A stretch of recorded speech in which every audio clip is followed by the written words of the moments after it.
할렐루야. 오늘도 예배로 나오신 여러분들을 주님의 이름으로 환영하고 축복합니다. 자기 자신 앞에 처해 있는 엄혹한 현실, 그리고 또 문제들, 이것을 바로 직시하지 못하는 사람들, 이것을 어떻게 보는 사람들이 있습니까?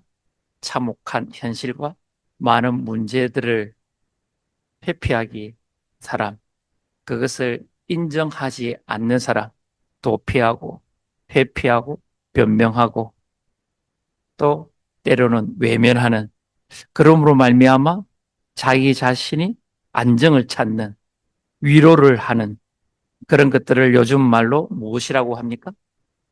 정신승리다라고 말합니다. 전신승리하다. 중국의 소설가의 책에서 처음 시작된 용어인데요. 오늘 어쩌면 많은 사람들이, 대부분의 사람들이 어려움과 고통, 힘든 여러 문제들, 참혹한 현실을 맞닥뜨린 그 상태에서 어쩌면은 정신승리함으로 하루하루를 버텨내는 사람들이 많습니다. 그것을 직면하여서 어떤 해결 방법을 찾기보다는 회피함으로, 도피함으로, 외면함으로, 변명함으로, 자기 합리화시킴으로 이 문제들을 그냥 묻어두려고 합니다. 차라리 그래서 위안을 얻으려고 합니다. 근데 여기 문제가 하나 있습니다. 정신승리, 위안은 얻는데 문제가 하나가 있는데요. 발전이 없습니다. 변화를 일으키지 않습니다. 근본적인 문제의 해결을 다가가지를 못한다는 것입니다. 이것이 큰 함정입니다. 그렇다면 우리 그리스도인들, 하나님의 자녀들에게 닥쳐오는 그 여러 문제들, 참혹한 현실들, 그것들을 맞닥뜨렸을 때는 우리는 어떻게 이 문제들을 해결해 나가야 할까요? 이겨 나가야 할까요? 견뎌 나가야 할까요? 오늘 그 문제를, 오늘 우리들에게 주신 이 본문의 말씀을 가지고 알아보려고 합니다. 시편 23편은 교회를 다니지 않는 사람들이라 할지라도 한 번 정도는 다 들어본 말씀입니다. 여호와는 나의 목자시니, 여기까지는 어떤 사람들은 달달달 외웁니다. 그런데 가만히 보십시오. 이 시편 23편은 다윗이 지은 시편입니다.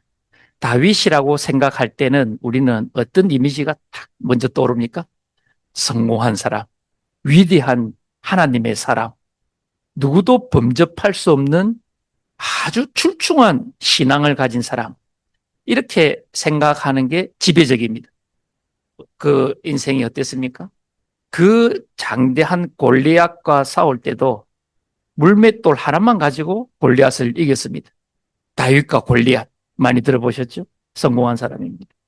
또 이스라엘 왕들 가운데서 가장 강력한 왕권을 가졌던 인물이 다윗이십니다. 그러니까 하나님 앞에서도 완벽한 사람이었습니다. 내게 가장 합한 자다라고 하나님으로부터 칭찬을 받은 사람이 다윗입니다. 그러니까 우리는 이런 생각에 가만 사로잡혀 있다 보면은 다윗은 위대함 그 자체입니다.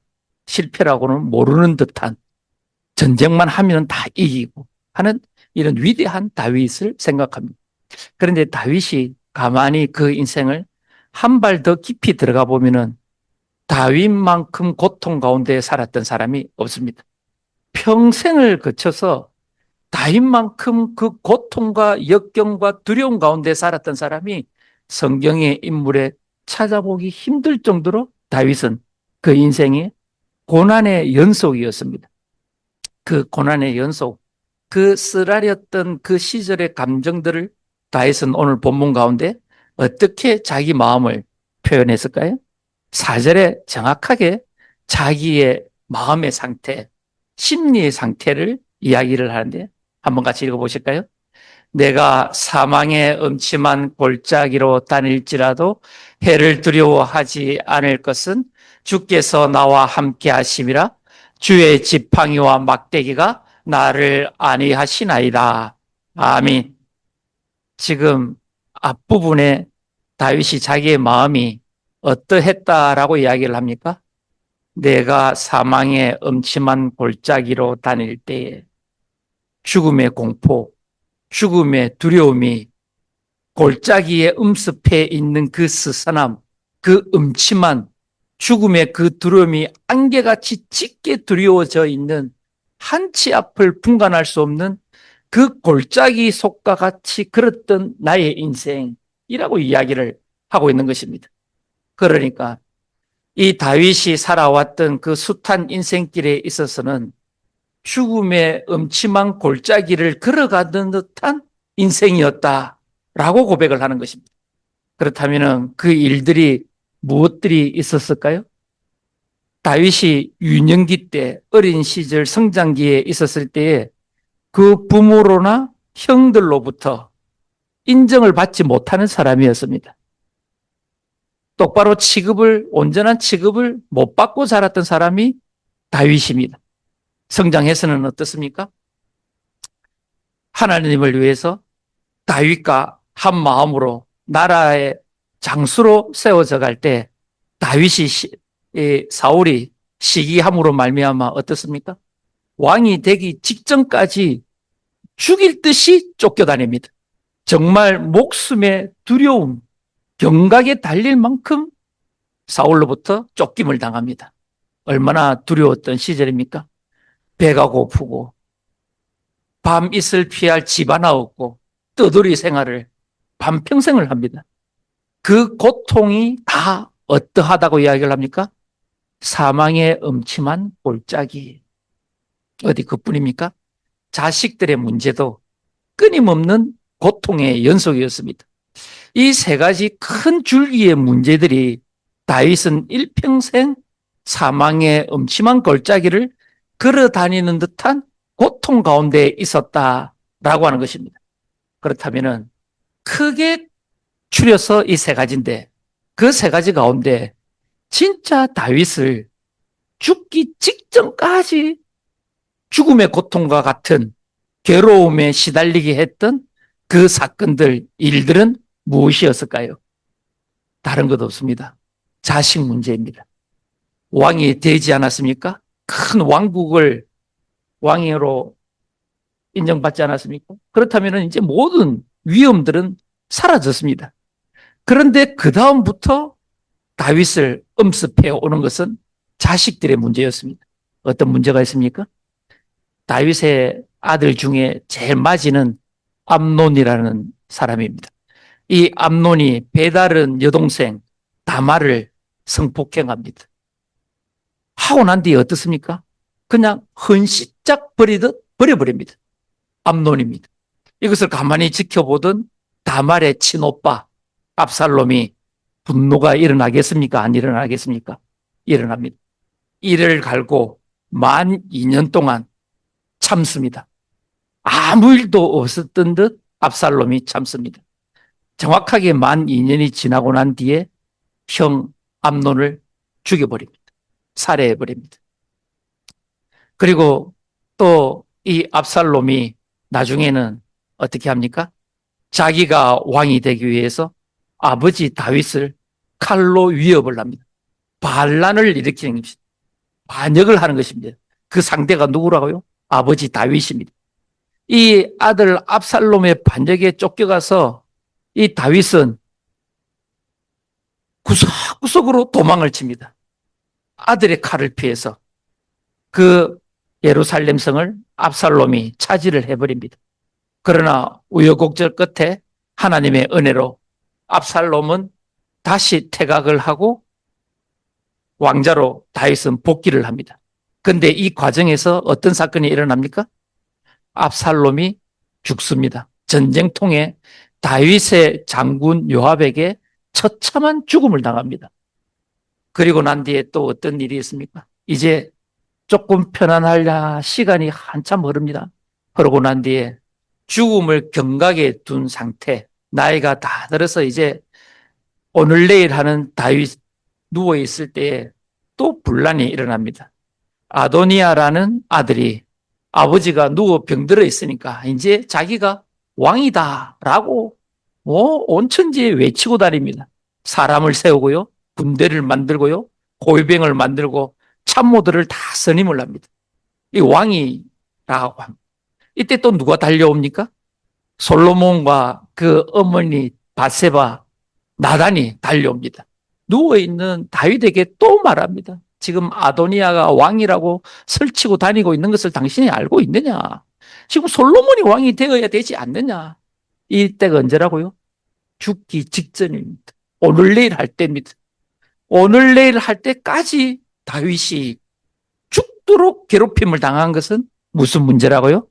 자식들 문제였습니다. 결국은 다윗이 죽고 난 뒤에 이 솔로몬은 형 아도니아를 또 죽여버립니다. 탁살해버립니다. 그러니까 다윗에게는 사망의 음침한 골짜기를 다닌 일들이 평생에 많이 있었습니다. 형들로부터, 부모로부터 인정을 못 받았죠. 또 사울로부터 끊임없이 죽음의 위협을 당하고 있었지요. 그리고 바세바 사건으로 죄의 그 죽음의 골짜기에 빠지는 듯한 고통이 있었습니다. 그런데 가만히 보십시오. 다윗이 숨이 넘어가기 직전까지 괴롭혔던 그 문제는 무엇입니까? 자식들 문제였습니다. 이 자식들 문제가 다윗이 죽기 전까지 괴롭혔던 그 문제다라고 하는 것입니다. 그러니까 어떻게 보면은 인생 마지막 말년 때에 기록한 이 시편 23편 다윗의 이 고백은 내가 사망의 엄침한 골짜기로 다닐지라도 하는 이 엄침한 골짜기 가운데 가장 큰 두려움으로 와닿았던 것, 죽음의 엄침한 서산함, 그게 놓여있던 두려움은 자식들 문제였다라고 하는 것입니다. 그렇다면 다윗은 이 자식들 문제를, 이 고통 가운데 있었던 문제를 어떻게 해결했을까요? 어떻게 그 험난한 시절을 견디고 이겨내고 끝끝내 자기가 살 수 있는 승리의 나팔을 부를 수 있었을까요? 그것을 오늘 이 본문 가운데서 다윗이 고백을 합니다. 1절입니다. 무엇이라고 고백을 할까요? 여호와는 나의 목자시니 내게 부족함이 없으리로다 라고 고백을 합니다. 하나님, 내가 죽음의 엄침한 골짜기에 서 있습니다. 미칠 듯한 두려움 가운데 있습니다. 그것이 자식의 문제도 있습니다. 어떻게 해결할 수 있는 능력도 방법도 내게는 없습니다. 라고 할 그때에 다윗이 붙들은 것은 여호와는 나의 목자시니 주님은 나의 목자입니다. 여기에서 목자, 팔레스틴 지역의 목자는 무엇입니까? 목축업을 하는 사회입니다. 목축업을 하는 사회에서 가축은 전 재산입니다.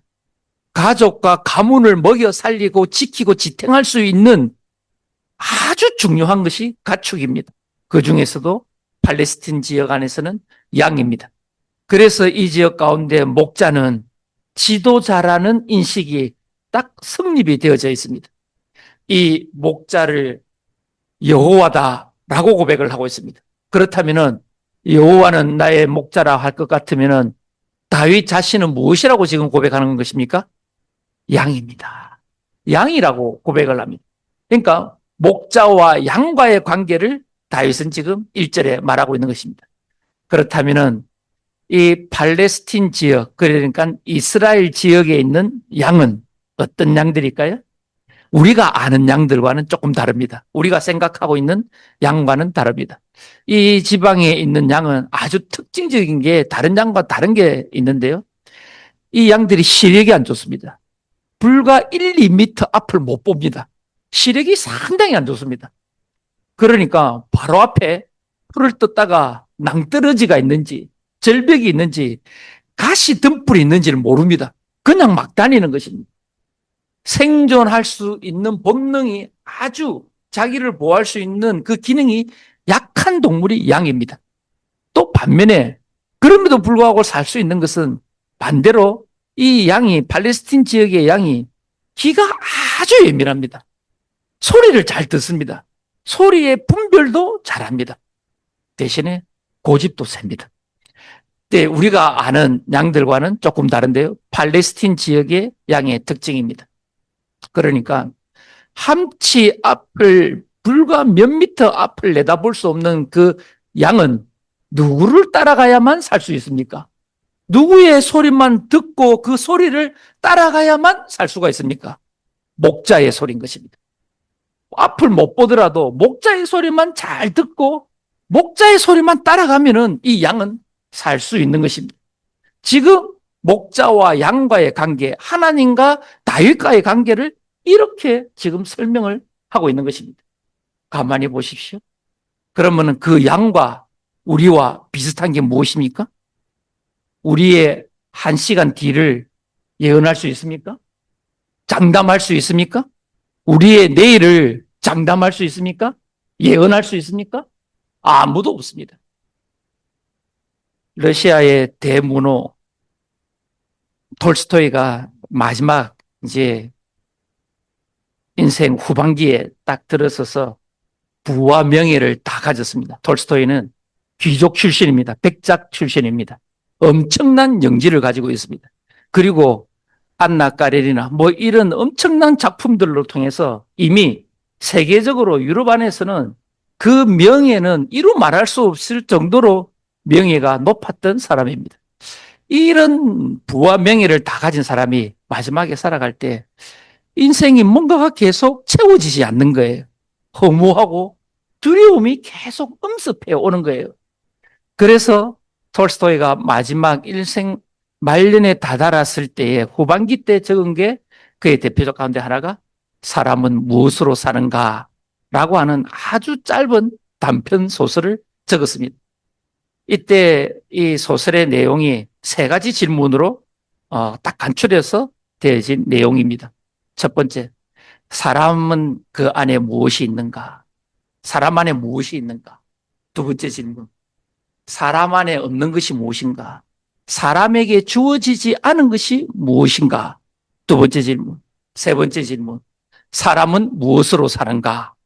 라고 하는 3가지 꼭지의 질문을 가지고 이 책이 딱 구성이 되어져 있는데요. 두 번째 질문입니다. 사람 안에 허락되어지지 않은 것은 무엇인가? 사람 안에 허락되지 않은 것은 무엇인가? 곧 그 답이 사람이 자기에게 무엇이 필요한가를 알지 못하는 것이다 라고 하는 것입니다. 질문과 답이 이 책 가운데 있는데 가만히 보십시오. 사람이 자기에게 진짜로 필요한 것이 무엇인지 모른다. 이것이 사람 안에 없다라고 하는 것입니다. 가만히 보십시오. 진짜로 필요한 것을 모르는 사람은 무엇을 찾으며 무엇을 위하여 살아갑니까? 무엇을 마실까? 무엇을 먹을까? 무엇을 입을까? 이 생각만 하는 것입니다. 내가 무슨 좋은 옷을 입지? 내 자식을 어떻게 출세시키지? 내가 어떻게 부자가 되지? 내일 내가 오늘 열심히 하면 내일 내가 얼마만큼 부자가 되어져 있을까? 이것만 몰두하는 것입니다. 왜? 진짜 자기 안에 무엇이 필요한지를 모르기 때문에.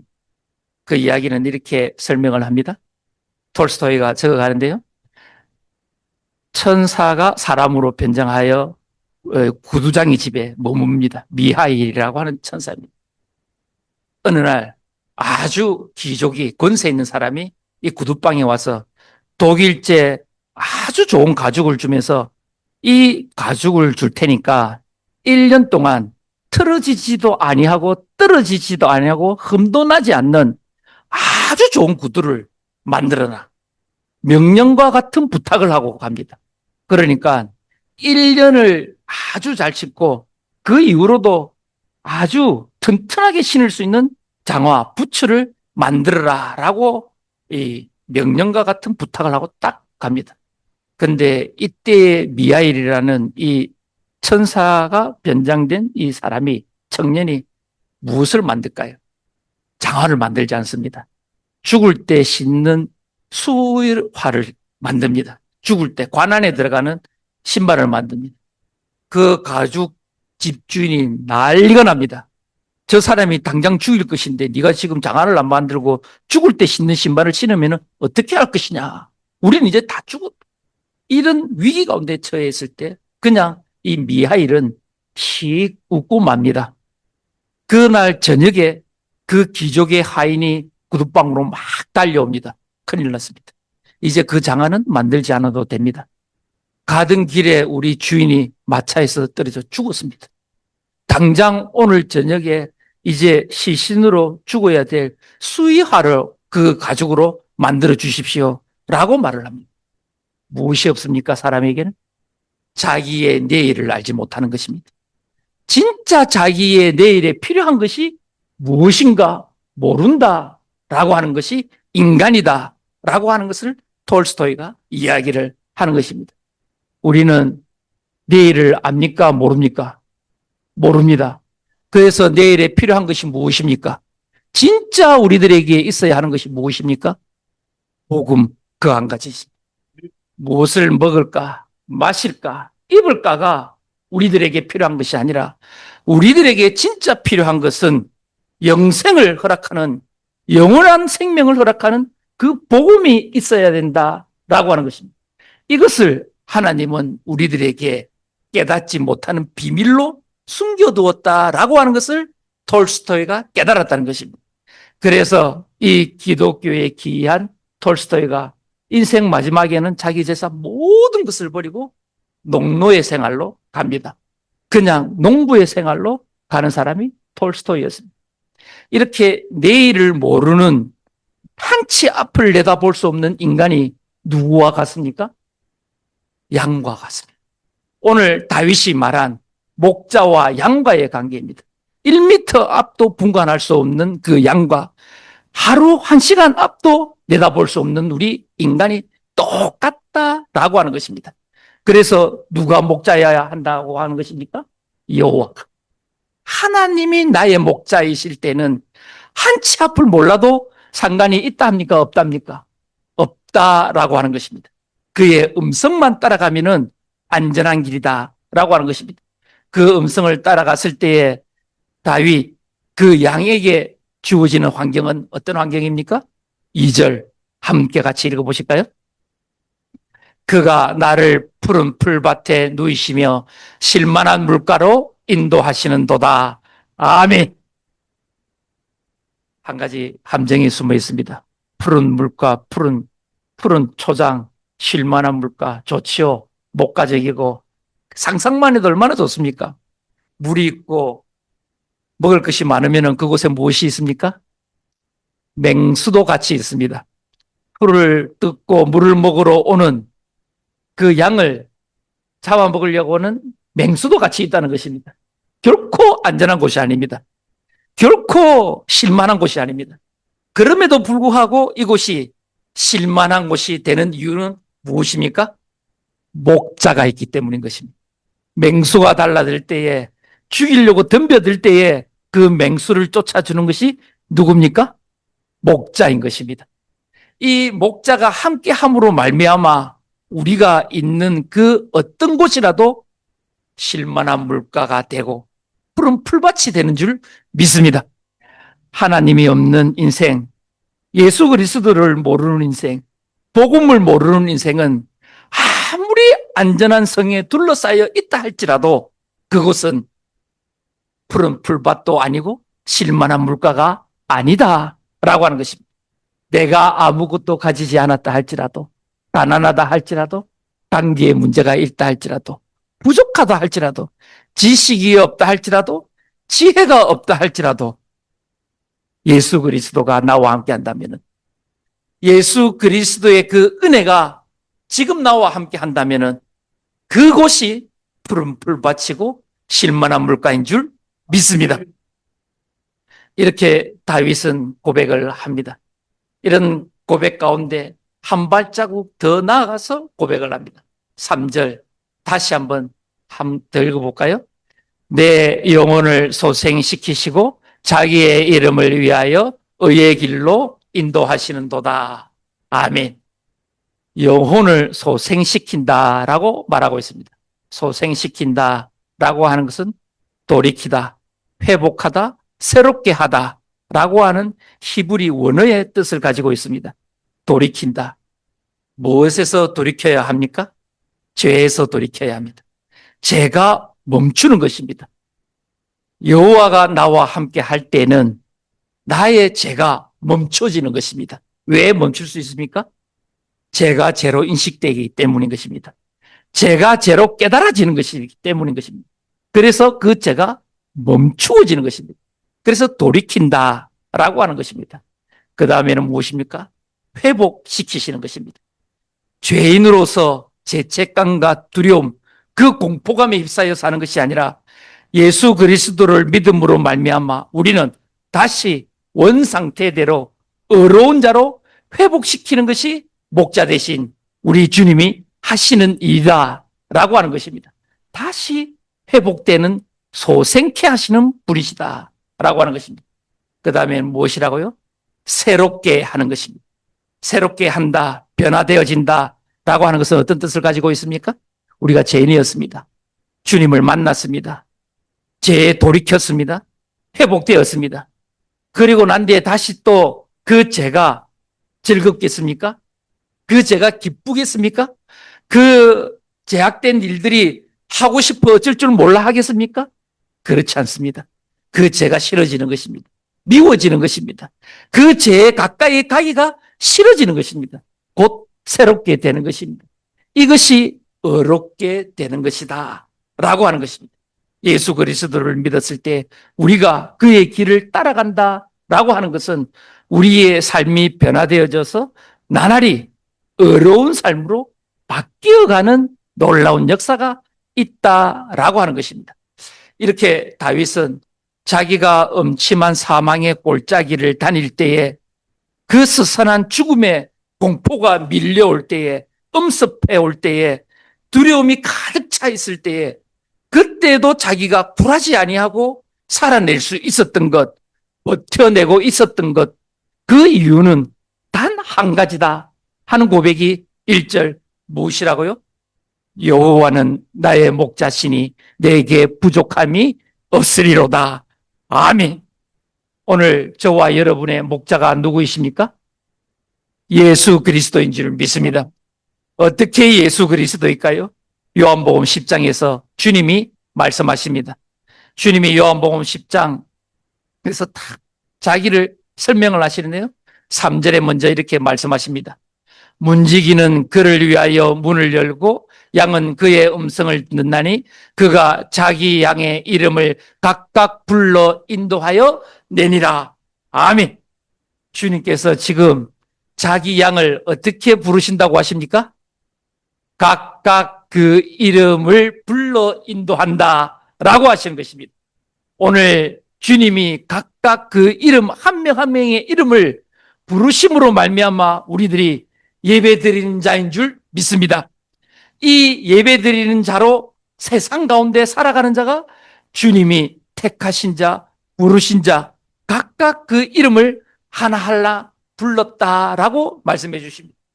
이 주님의 부름을 듣고 따르는 그 양은 어떨까요? 4절에 이어서 말씀하십니다. 자기 양을 다 내어놓은 후에 앞서 가면 양들이 그의 음성을 아는 거로 따라오되. 아멘.